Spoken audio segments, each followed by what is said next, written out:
Saudações alvinegros, pessoal, esse é mais um vídeo dos meninos de fora da vila. Eu sou Danilo Rattori, trazendo aqui o pós-jogo, né, um pouco atrasado, esperei sair a coletiva e tal, enfim, domingo de noite, pra falar dessa derrota, mais uma derrota do Santos jogando fora de casa, mais uma derrota do Santos jogando mal, mas para além disso, eu acho que foi um Santos que não conseguiu encontrar uma solução pro esquema de jogo do Goiás de Jair Ventura, né? Tava com esperança que o Jair Ventura colocasse o time aí que nos permitisse a vitória, mas como eu disse no pré-jogo, seria um jogo complicado e acabou se mostrando exatamente isso. Antes de falar mais, peço sempre, se você não é inscrito, se inscreve no canal. Falei no último vídeo que a gente percebe todas as inscrições e de fato teve um número relativamente alto de inscrições para o nosso canal de um vídeo para o outro. Então chegamos aí a 523, foram quase 10 inscrições do último canal, do último vídeo para esse. Então, se você não é inscrito, se inscreve no canal que a gente vai ver que você se inscreveu e vai ficar muito feliz. E no mais, muito obrigado a todos que estão inscritos, muito obrigado a todos que assistem os nossos vídeos e que comentam aí. Também teve alguns comentários muito interessantes no pré-jogo. Então comentem aí que a gente lê, eu sempre lê e quando dá a gente responde. Então, falando um pouco do jogo, o Santos entrou com uma escalação levemente diferente, né? Eu vou destacar só duas coisas da escalação, mas vamos lá. O Santos foi com o João Paulo no gol, claro.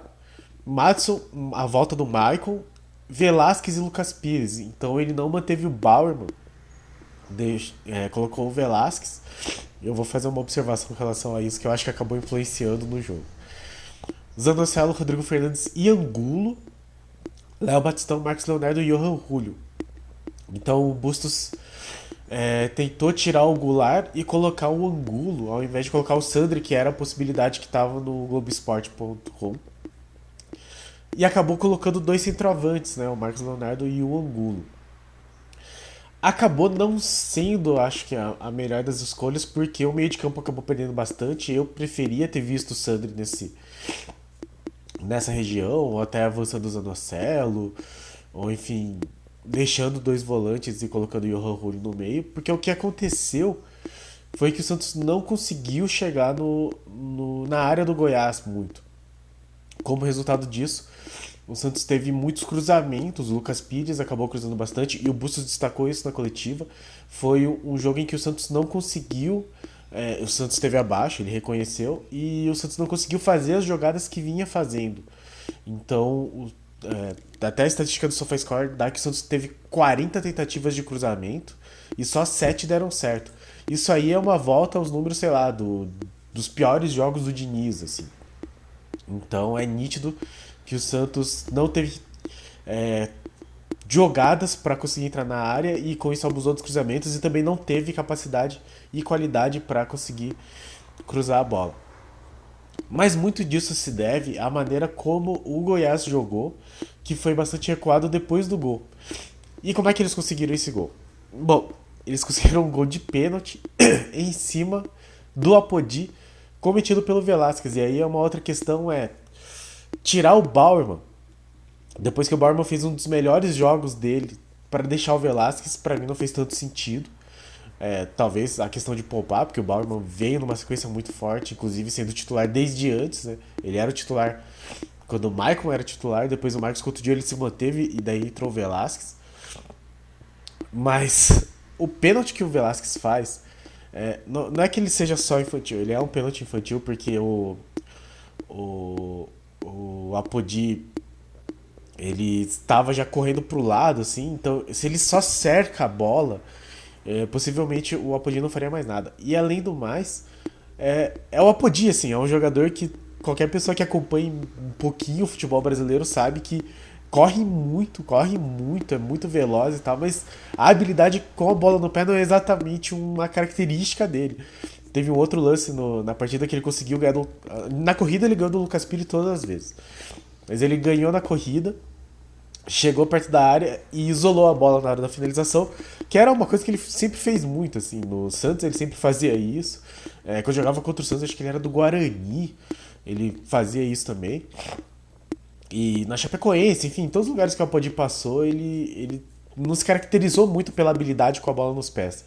Então, possivelmente, se fosse o Bauerman, ou se fosse o Michael, enfim, teria só cercado o Apodi, que nitidamente se joga. Assim, se você olhar o lance, ele se joga, só que tem o contato, né? O Bauerman, o Velasquez acabou fazendo contato, foi pênalti, não estou discutindo, mas os jogadores do Goiás estavam buscando esse contato, tanto que o Michael, no segundo tempo, acho que tem dois lances que eles se jogam, e o Michael de maneira muito sagaz, para dizer assim, muito espertamente, ele tira o pé na hora que ele percebe que o cara vai se jogar, assim. Então, dois lances que os jogadores do Goiás ficaram pedindo pênalti, foram em cima do Michael, e se você olhar o replay, dá pra ver muito claro que o Michael tira a bola e eles se jogam. Tira a perna, eles se jogam. Talvez se fosse o Bauerman no lance, não o Velasquez, por já conhecer o Apodi, ele tivesse tido essa presença de espírito de, de tirar o pé na hora que ele fosse se jogar. Enfim, o Velasquez não teve essa capacidade, né? E daí acabou cometendo pênalti e meio que acabou assim com a estrutura do jogo que o Santos tinha em mente, porque o Goiás fechou. O Goiás abdicou, então nas estatísticas fica muito claro.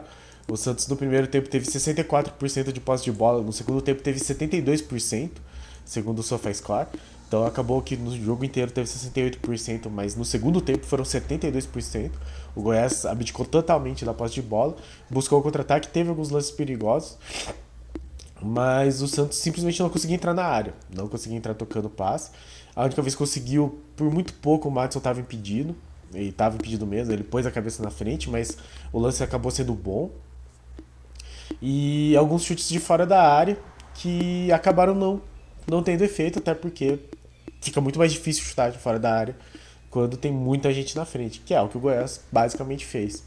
Então foi um jogo em que a presença do Angulo não ajudou. Isso foi bastante destacado pelo comentário. Assim, apesar dos comentaristas, o Led Carmona e o Ricardinho, darem lá seus vacilos, a Renata também não estava num dia muito feliz. Mas aí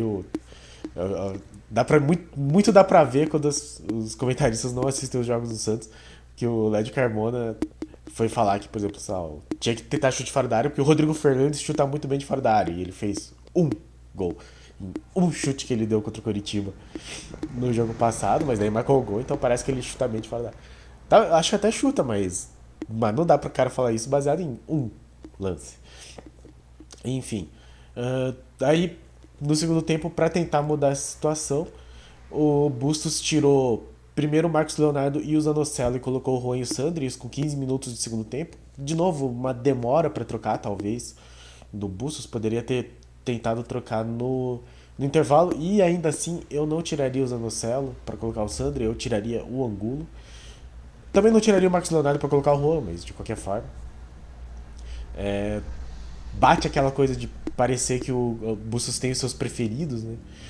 E aí 10 minutos depois, mais ou menos, então uns 20 e poucos, 25, 24, o Bustos tirou o Batistão e o Johan Julio para colocar o Lucas Braga e o Ricardo Goulart.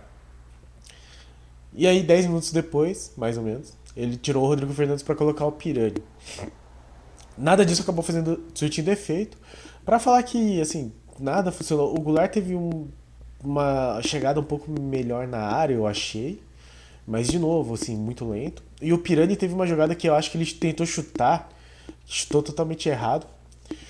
Tem um outro lance do Goulart que eu acho muito interessante, que ele consegue fazer uma jogada boa e ele recebe mais ou menos limpa na entrada da área. E aí a gente vê aquela típica jogada do jogador que ou não tem joelho ou não tem confiança. Porque ele tenta dar o passe para um cara que está muito perto e eu acho que até o Johan Julio, ele devolve de calcanhar e ele não consegue pegar na corrida depois, o Goiás tira, acabou o lance. Mas se ele tivesse chutado, ele estava de frente pro gol, e eu acho que seria um lance que, para alguém que finalizasse bem, seria perigoso. Então não sei qual que é a questão do Ricardo Goulart. mas ele preferiu passar ao invés de finalizar. Não que fosse assim, cara a cara com o goleiro, mas era um lance que outro jogador possivelmente teria finalizado, assim, um jogador em uma fase melhor. É, por exemplo, o Lucas Pires, que teve uma das melhores chances, que foi uma finalização de fora da área, numa das poucas jogadas em que o Santos mais ou menos conseguiu entrar na área do Goiás. Então eu acho que é um jogo em que. Uh, eu vou entrar na questão de ser um jogo fora de casa que o Santos mais uma vez perdeu, mas eu acho que o Santos simplesmente não conseguiu encontrar uma solução para a maneira como o Goiás entrou. E isso passa muito como o Goiás entrou e principalmente como o Goiás jogou depois do gol. Isso passa muito, então, por uma falha individual do Velasquez que acabou cometendo esse pênalti e por um ataque que não conseguiu de novo jogar a bola dentro da área, assim, tipo, não com cruzamento, não com lançamento, mas com toque de bola mesmo. É um jogo muito apagado do Léo Batistão.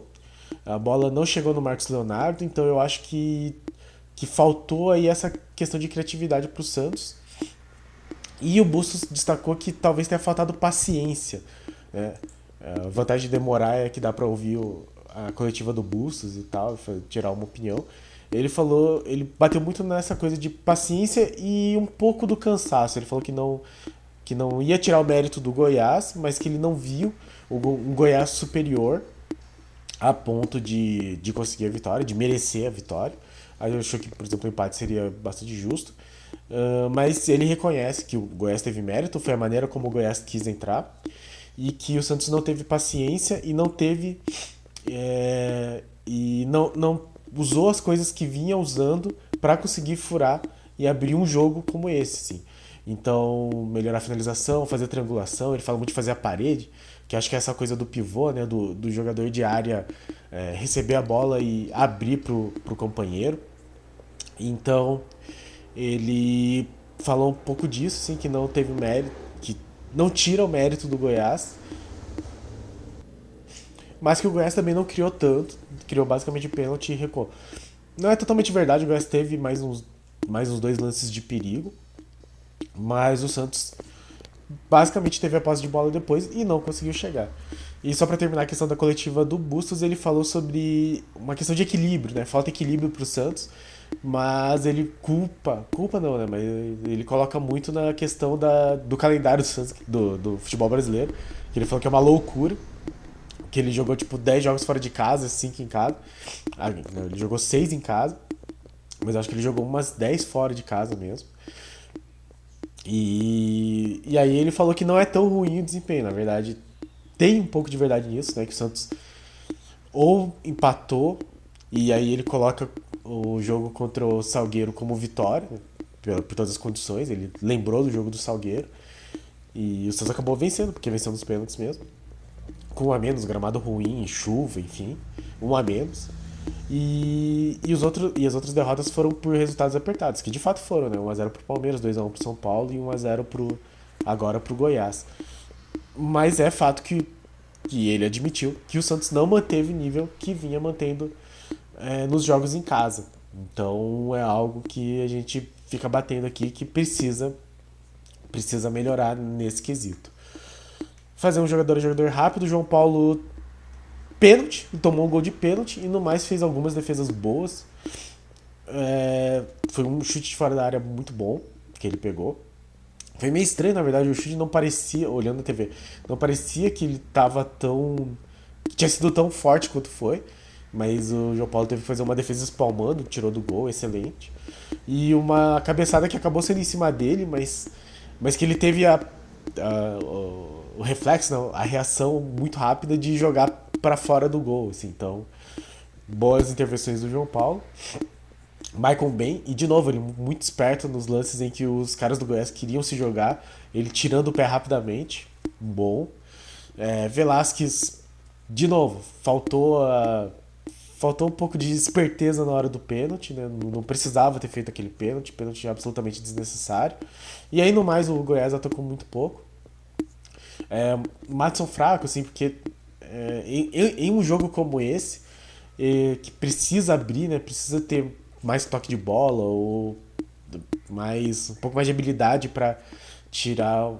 abrir uma marcação muito fechada, o Madison acaba mostrando muito os pontos negativos dele, uh, porque ele pega a bola, ele não consegue conduzir, ele não consegue fazer uma jogada individual, então é um jogo que pro Madison é muito ruim. O Lucas Pires acabou pegando muito na bola, mas também foi muito para cruzamento, e muitos cruzamentos errados, né, até porque tava difícil cruzar a bola, não tinha tantos jogadores do Santos na área, o que é ruim, porque afinal de contas tinha dois centroavantes em todos os momentos, era de se esperar que tivesse mais gente na área.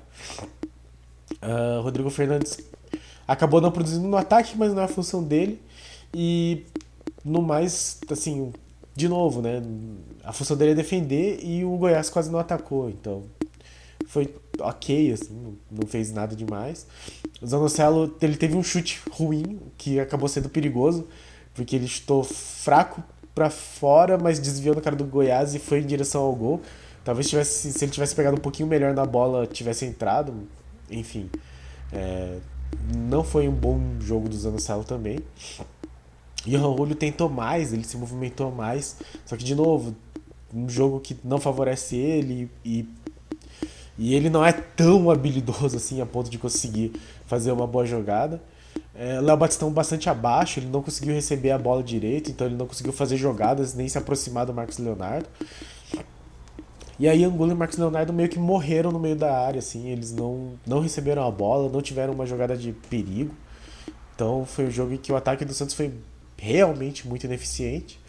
E dos que entraram, o Rosseco nem pegou na bola direito. O Sandro eu até achei melhor, ele fez um ou outro lançamento longo melhor, assim, achei que o Sandro ia aparecer um pouco mais. O Goulart, de novo, eu acho que ele... Assim, é quase imperceptível, mas eu vejo uma melhora no Goulart, de se aproximar um pouco mais da área, de talvez tentar uma outra jogada, assim. Eu acho que ele conseguiu uma finalização perigosa. Então o Goulart eu acho que talvez esteja melhorando. Talvez. Não vou ficar aqui otimista, assim, mas talvez. O Lucas Braga nem pegou na bola. E o Pirani eu até achei que ele pegou, só que, de novo, assim, o Pirani eu acho que é uma questão de falta de confiança um pouco também. Eu acho que bola ele tem potencial, não vou dizer que ele tem bola, mas ele tem potencial. E aí a única bola que ele conseguiu encostar, ele isolou, assim, então, fato, foi um jogo ruim pra todo mundo, assim, né? Muito, muito complicado fazer um jogador a jogador de um jogo desses. Com esse resultado, o Santos fica em quinto, com 10 pontos, né? O Botafogo, o São Paulo e o Atlético Mineiro passam o Santos. Mas o Santos tem uma sequência agora de 2 jogos em casa pelo Brasileiro e mais 2 jogos em casa pela Sul-Americana. Só que o próximo jogo do Santos no Campeonato Brasileiro é em casa, mas não é na Vila, é em Barueri, às 6h30 de sábado, dia 21. Então o jogo aí pro Santos conseguir a reabilitação contra um Ceará que tá lá na zona de rebaixamento. Mas o Goiás também estava muito perto e o Santos não conseguiu vencer, né? Mas enfim, que seja um jogo em casa pro Santos voltar aí ao seu bom futebol.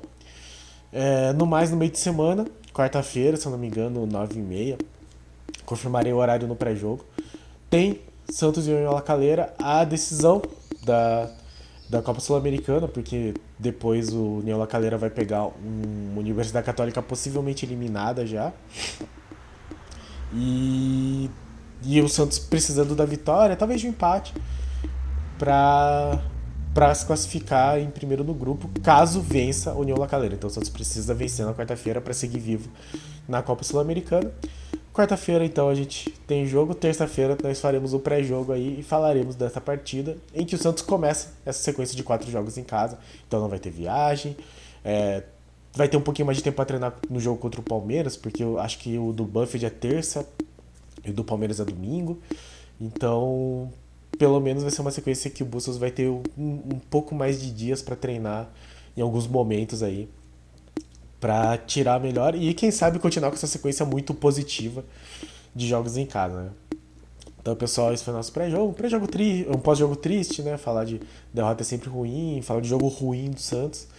Mas, como a gente sempre fala, o Bustos precisa sempre evoluir e que o Santos consiga mostrar a evolução dos jogos fora de casa daqui pra frente, até para conseguir manter uma boa posição no Campeonato Brasileiro. Certo, pessoal? Então, muito obrigado a todos que assistiram o nosso vídeo, muito obrigado a todos que estão aí inscritos no nosso canal. Se você não é inscrito, se inscreve. Como eu disse, a gente percebe cada um dos inscritos. E no mais, compartilha, deixa um like, deixa seu comentário, diga o que você achou dessa partida, o que o Santos precisa melhorar. E pra cima deles. Abraço.